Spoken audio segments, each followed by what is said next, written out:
નમસ્કાર વિદ્યાર્થી મિત્રો, એક નવા વિડીયોમાં આપનું હાર્દિક સ્વાગત છે।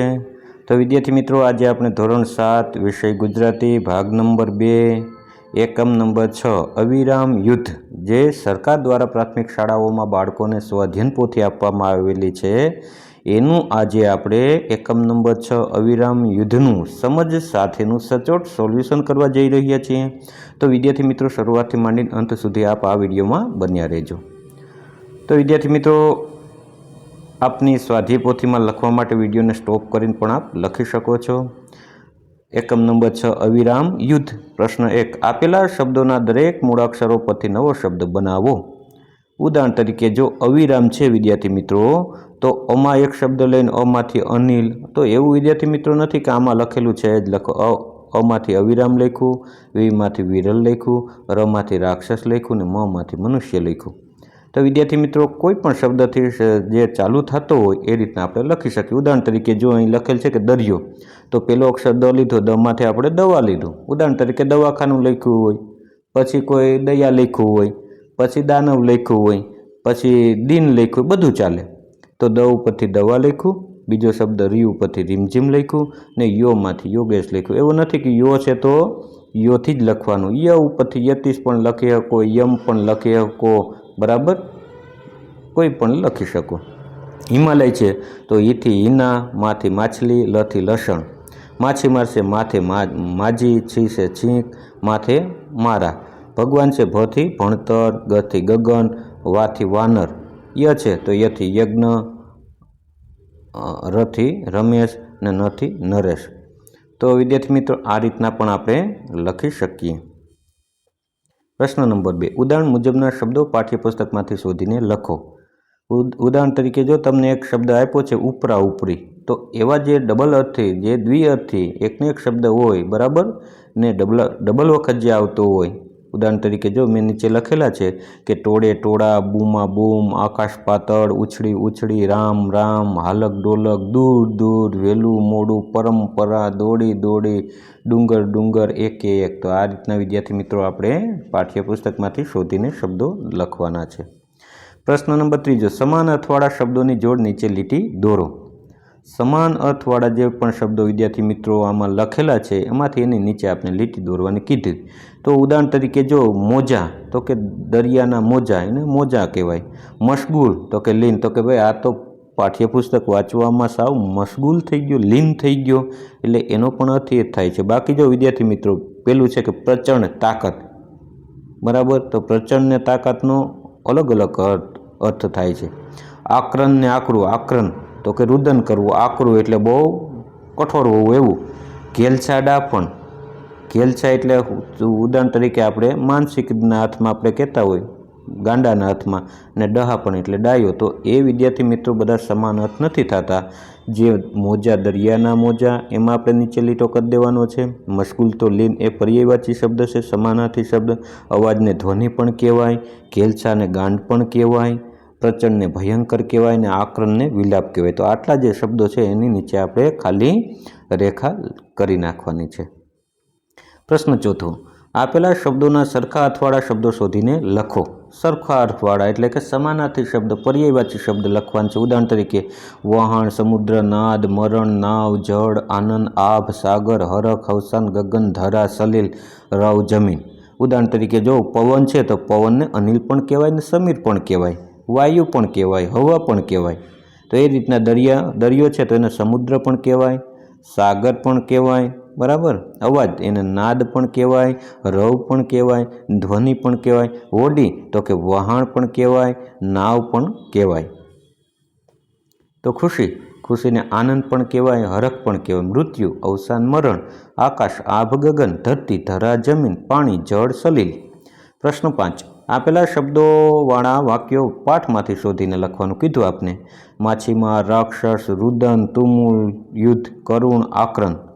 તો ઉદાહરણ તરીકે મનુષ્ય છે તો મનુષ્ય હાર્યો, દરિયો જીત્યો। તો આ બંધ બેસતું વાક્ય જે શું કીધું છે, પાઠમાંથી આપણે શોધીને લખવાનું છે કે મનુષ્યનો ઉપયોગ ક્યાં થયો છે પાઠમાં। તો એવું એક વાક્ય આપણે આવે છે કે મનુષ્ય હાર્યો, દરિયો જીત્યો। એવી રીતના આ બધાના આપણે એક એક વાક્ય લખવાના છે. માછીમાર પોતાના આદમીઓની રાહ જોતા ઊભા રહે છે. બીજું, રાક્ષસની ચીસો હોય તેમ પવન સુસવાટા બોલાવતો હતો. રુદન, ટોળામાંથી રુદનના અનેક સ્વરો છૂટ્યા. ચોથું, તુમુલ યુદ્ધ, એકી ટસે માણસનું અને કુદરતનું તુમુલ યુદ્ધ નિરખી રહ્યા. પાંચમું, કરુણ, પેલા મા દીકરાનું હૈયું ફાટે તેવું કરુણ આક્રંદ પોતાના પ્રચંડ અવાજથી દાબી દેતો દરિયો. પ્રશ્ન નંબર 6, આપેલા શબ્દ જૂથમાંથી જુદો પડતો શબ્દ શોધી ઉદાહરણ મુજબ એક વાક્ય લખો. ઉદાહરણ તરીકે જો તમને આપ્યું મોતી, છીપલા, શંખ, હીરા, શાલિગ્રામ, તો એમાંથી છે હીરા છે એ બધાથી શબ્દ અલગ પડે છે. તો એનું વાક્ય કે રાજાએ રાણીને હીરાનો હાર ભેટ આપ્યો. એ રીતના વિદ્યાર્થી મિત્રો જો કરોડિયો, માછલી, કરચલો, મગર, કાચબો, તો એમાંથી કયો શબ્દ છે એ અલગ પડે છે? તો કે કરોડિયો અલગ પડે. શા માટે અલગ પડે? કેમ કે એ છે એ ઓલા જે માછલી, કરચલો, મગર, કાચબો એ દરિયામાં રહે છે, પાણીમાં રહે છે, જ્યારે કરોડિયો પાણીથી મરી જતો હોય છે. તો એનો જવાબ કરોડિયો લખ્યો ને પછી વાક્ય લખ્યું કે કરોડિયો પાણીમાં જીવી શકે નહીં. પર્વત, પહાડ, ડુંગર, ગીરી, ઢગલો, એમાં ઢગલો શબ્દ અલગ પડે છે. અને એનું વાક્ય કે દરિયાના મોજા જાણે પાણીના ઢગલા જેવા ઊંચા લાગતા હતા. નદી, દરિયો, સાગર, સમુદ્ર, સિંધુ, એમાં નદી છે અલગ પડે છે. એનું વાક્ય નદી શાંત વહેતી હતી. ચોથું, હિમાલય, પાવાગઢ, જૂનાગઢ, ગિરનાર, શેત્રુંજય, એમાં હિમાલય છે શબ્દ અલગ પડે છે. હિમાલય ભારતનો સૌથી ઊંચો પર્વત છે. શા માટે? તો કે ભાઈ પાવાગઢ પર્વત છે, જૂનાગઢ, ગિરનાર, શેત્રુંજય, પણ હિમાલય એ બધાથી વિશિષ્ટ એટલા માટે પડે કે એ ભારતનો સૌથી ઊંચો પર્વત છે. જ્યારે ઓલા બધા પર્વતો છે પણ આ મોટો સૌથી ઊંચો પર્વત છે.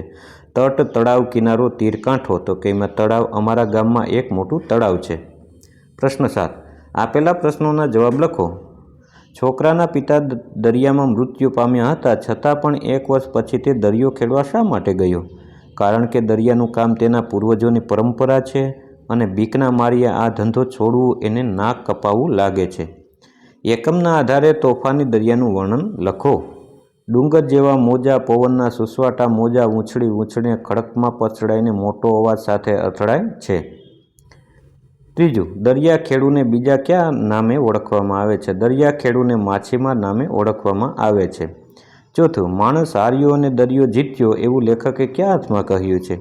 માણસે અનેક પ્રયત્ન કર્યા છતાં કુદરત સામે હારી ગયો. દરિયો મનુષ્યના બળથી વધારે શક્તિશાળી સાબિત થયો.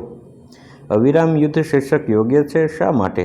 અવિરામ યુદ્ધ શીર્ષક યોગ્ય છે કારણ કે દરિયાના મોજા અને માનવી વચ્ચે સતત યુદ્ધ ચાલે છે જે ક્યારેય અટકતું નથી. પ્રશ્ન 8મો છે, પુસ્તકાલયમાંથી દરિયાઈ કથાઓ પુસ્તકોમાંથી તમને ગમતી એક વાર્તા કથા અલગ કાગળમાં લખી તમારા શિક્ષકને બતાવો. 9મું છે, મોબાઈલ પર ઇન્ટરનેટના માધ્યમથી ખારવાના ગીતો સાંભળી તમને ગમતું એક ગીત વર્ગખંડમાં રજૂ કરો. તો વિદ્યાર્થી મિત્રો, તમને ખારવા સમાજને લગતા કોઈ ગીત તમને હોય, ખારવા આલાબેલી નથી જે મજામાં, બાકી જે ગીત બહુ છે બરાબર, એવો ખારવો ખલાસી, બરાબર, એ ગીત તમે લખી શકો છો. 10મું, બોક્સમાં હોડીનું ચિત્ર દોરી આપેલા શબ્દોમાંથી દરિયાને લગતા શબ્દો હોડીમાં લખો અને કુદરતી દ્રશ્યનું ચિત્ર દોરી તેમાં તેને લગતા શબ્દો લખો. તો વિદ્યાર્થી મિત્રો શું કરવાનું છે? એકમાં હોડીનું ચિત્ર જો બનાવવાનું છે, મેં અહીં દોર્યું નથી પણ અહીં લખી નાખ્યું. તમારે વિદ્યાર્થી મિત્રો શું કરવાનું છે? એક નાનકડી એવી હોડીનું ચિત્ર બનાવવાનું છે, એક કુદરતી દ્રશ્યનું ચિત્ર બનાવવાનું છે. પછી શું કરવાનું છે? તો કે ચિત્ર દોરી તેમાં તેને લગતા શબ્દો લખો. ઉદાહરણ તરીકે હોડીનું ચિત્ર હોય તો હોડીને શું શું લાગે છે? તો કે સાગર ખેડવું હોય, હોડીમાં જતા હોય, પાણી હોય, નદી હોય, ભરતી દીવાદાંડી, માછલી હોય, ઓટ હોય, હલેસા હોય, મોજા હોય, હોકાયંત્ર હોય, લંગર હોય, બંદર હોય, ગોદી હોય. આવા બધા વિદ્યાર્થી મિત્રો શબ્દો છે એ હોડીમાં લખ નાખવાના નીચે. અને બાકી જે હોય એ કુદરતી દ્રશ્ય મેં અહીં લખ્યા છે.